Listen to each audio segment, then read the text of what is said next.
الحاج غلام حسن کے صاحبزادے ڈاکٹر سجاد حسن کی شادی تیسرا دعوت ولیمہ تقریب مانگ بالا کوٹ کے مقام پر منعقد ہوئی، جس میں رفقائے عزیز، دوست احباب، علماء کرام اور ہر مکتب فکر کے افراد نے شرکت کی۔ اس تقریب میں معاون خصوصی وزیراعظم پاکستان سردار شاہجہان یوسف سرکاری پروٹوکول میں ایک بڑے دستے کے ساتھ تقریب میں شرکت کے لیے پہنچے تو الحاج غلام حسن نے روایتی پگڑی پہن رکھی تھی اور خاص انداز کے ساتھ اپنے رفقائے عزیز برادران کے ہمراہ استقبالیہ گیٹ پر ان کا پرتپاک استقبال کیا، گلے میں پھولوں کے ہار ڈالے اور پنڈال تک ساتھ لے کر گئے۔ الحاج غلام حسن انتظامیہ کی جانب سے مہمانوں کے اعزاز میں بکرے دمبے کے خاص اہتمام سے تیار کی گئی ڈشوں مچھلی سے تواضع کی۔ الحاج غلام حسن ایک ایک فرد کے پاس جا کر ان کے سامنے ہاتھ سے تیار کیے گئے کھانے پیش کرتے رہے اور خیریت دریافت کی۔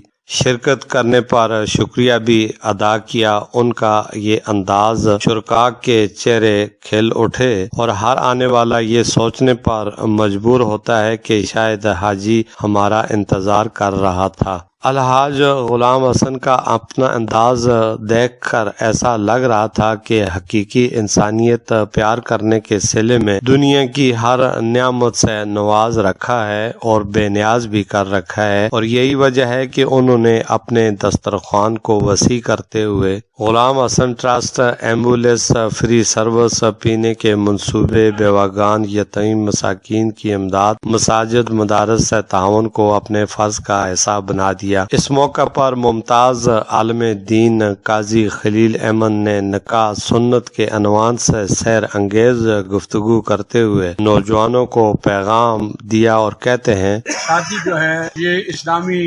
قانون کے مطابق الحاج فاروق، مولانا میاں عنایت الرحمن، حاجی غلام حیدر و دیگر افراد الحاج غلام حسن کے شانہ بشانہ رہ کر آنے والے مہمانوں کا خندہ پیشانی سے استقبال اپنے ہی انداز میں کرتے دکھائی دیے۔ اخوت، بھائی چارے اور الفت کے جذبے سے سرشار عزم قابل دید دیکھنے میں آیا۔ دولہا میاں ڈاکٹر سجاد حسن کا چمکتا ہوا چہرہ اور دھیمی مسکراہٹ آنے والے اور جانے والے جانے انجانے مہمانوں کے ساتھ بغل گیر ہو کر ملنا جلنا، دل سے تواضع کرنا مجھے یہ سوچنے پر مجبور کر دیا کہ ماں باپ اور ماحول معاشرہ اساتذہ نے جو تربیت دی اس کے ثمرات آج دیکھنے کو مل رہے ہیں۔ دن 11 بجے سے لے کر نماز عصر تک کھانے پینے اٹھنے بیٹھنے کا یہ عمل جاری رہا اور اس میں کوئی کمی نہ آئی۔ دعوت ولیمہ تقریب میں شرکت کرنے والے مہمان اپنے ساتھ انمول محبت، حسن اخلاق اور ایسا پیغام لے کر گئے جس کے اثرات آئندہ دیگر شادی بیاہ میں بھی کبھی نہ کبھی کسی نہ کسی مقام پر دیکھنے کو ضرور ملیں گے۔ میری دعا ہے کہ یہ چمن ہمیشہ کھلتا پھولتا اور مسکراتا رہے۔ کیمرہ مین افضل کے ساتھ میر افضل گلزار، DMM نیوز، مانسہرہ۔